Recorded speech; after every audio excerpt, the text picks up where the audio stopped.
Hello and welcome to this Film School Forest tutorial on how we read film. So I'd like to point out that this is entirely my own interpretation of what goes on basically in our subconscious minds. So the first process is that our eyes physically scan across the frame and particularly look for faces and movement. The second process is that we remember and recall information and scenes that we've previously already observed in the film that we're watching. We'll also bring all our cultural information, common sense and knowledge to the frame and the context of what we're seeing on the screen. And then, using the information from what we see and recall, we begin to empathise with the characters and their predicament in the story. All this information is put together in our subconscious minds in order for us to have meaning from what we're seeing upon the screen. So the question now becomes, how can we know how we read film? So the answer to this question can be found by an activity where we use the pause button. Basically, choose a film that you like and then pause it on a single frame and ask yourself the first question: what do you see and what do you hear? And perhaps even what do you feel? So when you've had a good look at the frame, ask yourself, what does it mean? And finally, the essential question: why did the filmmakers put it there, in that sequence of shots and inside that frame? So let's have a look at an example here from Little Miss Sunshine. So this is an extraordinary film, and if you haven't seen it, I would highly recommend it. However, this scene here is near the beginning of the film. The family is sitting down to dinner.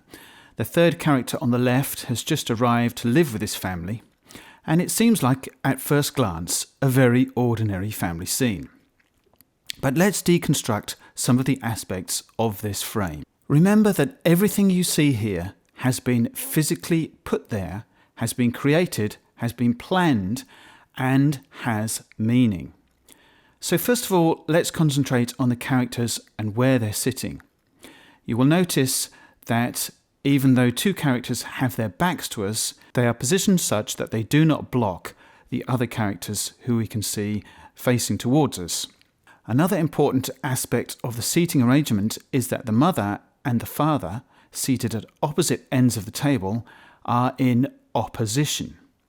Additionally, the father is raised a little bit higher than the mother. Her elbows are below the table, and look at this, he is even sitting on a cushion and her chair appears to be lower. To my mind, this is deliberate and it has meaning. In addition, let's look at some of the things surrounding the characters.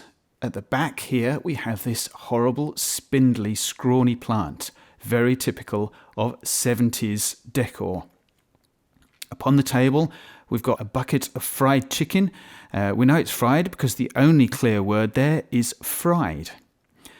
Let's look at the table placement. We seem to have polystyrene cups, plastic drinking utensils, and not even any plates.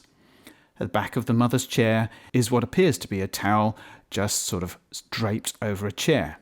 All these things are called mise-en-scène, and they are all carefully created, chosen and placed by the art director and the director themselves.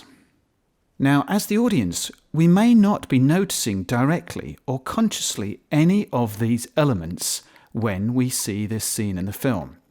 However, I believe strongly that our subconscious mind is taking this information in and feeding into and supplying us with a sense of meaning.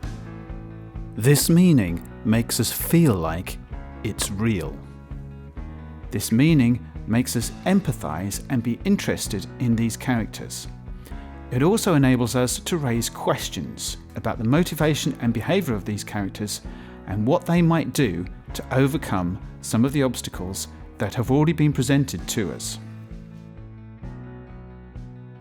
So now I suggest you find one of your favourite films and merrily press the pause button and ask yourself those 3 questions.